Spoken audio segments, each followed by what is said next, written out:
জানতে পারতাম। তো গাইজ আমি আড়ালে ছিলাম, খুব ভালো ছিলাম, খুব শান্তিতে ছিলাম। গেমের ভিডিও বানাইতেছিলাম না।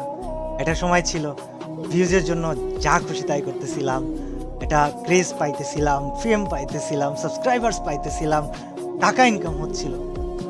তোমরা একটা বিষয় কি জানো, হয়তো বা এগুলো আমি আর করবো না। মানে কিছু পরিবর্তন, কিছু চেঞ্জ, কিছু জিনিস আছে, এগুলো না বলাই থাক। পরিকল্পনা আমি কাউকে বলবো না, শুধু আল্লাহ জানে আর আমি জানি। তবে তোমরা হয়তো এক সময় দেখতে পারবে। বাট আমি না কিছুদিন আছি, এগুলো সমাধান করতে হবে।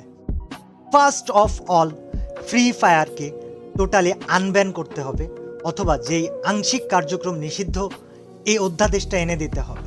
এবং এটা অফিসিয়ালদেরকেই করতে হবে, আমাদেরকেও করতে হবে না, অন্য কাউকেও করতে হবে না।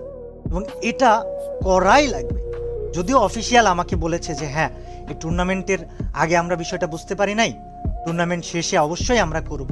বাট এই ভিডিওটা বানানোর উদ্দেশ্য হচ্ছে, যদি এই টুর্নামেন্টে যে আজকে শেষ হয়ে গেল, এই যে বাচ্চাগুলো আরএইচকেরা ওরা চ্যাম্পিয়ন্স হলো, এই যে আরও অনেকজনের স্বপ্ন ছিল, এই যে এত কিছু, এর নেক্সট কার্যক্রম চালু হওয়ার আগে আমি ব্যক্তিগতভাবে ফ্রি ফায়ার আনব্যানের অধ্যাদেশ বা আংশিক কার্যক্রম চলমানের অধ্যাদেশ বা কোনো একটা অধ্যাদেশ পেতে চাই। সবচেয়ে হাস্যকর বিষয় কি জানো, ই স্পোর্টসকে ক্রীড়া হিসাবে স্বীকৃতি দেওয়া হয়েছে এবং সেখানে ই স্পোর্টসের একটা অ্যাসোসিয়েশন ক্রিয়েট করা হচ্ছে।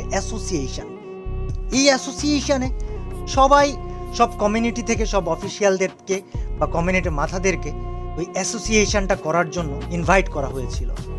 দুঃখজনক বিষয়, আমার ফ্রি ফায়ারকে নিয়ে যাওয়ার কথা বলা হয়ে থাকলেও ফ্রি ফায়ার থেকে কেউ যাইতেই পারি নাই, কাউকে নিয়েই যায়নি।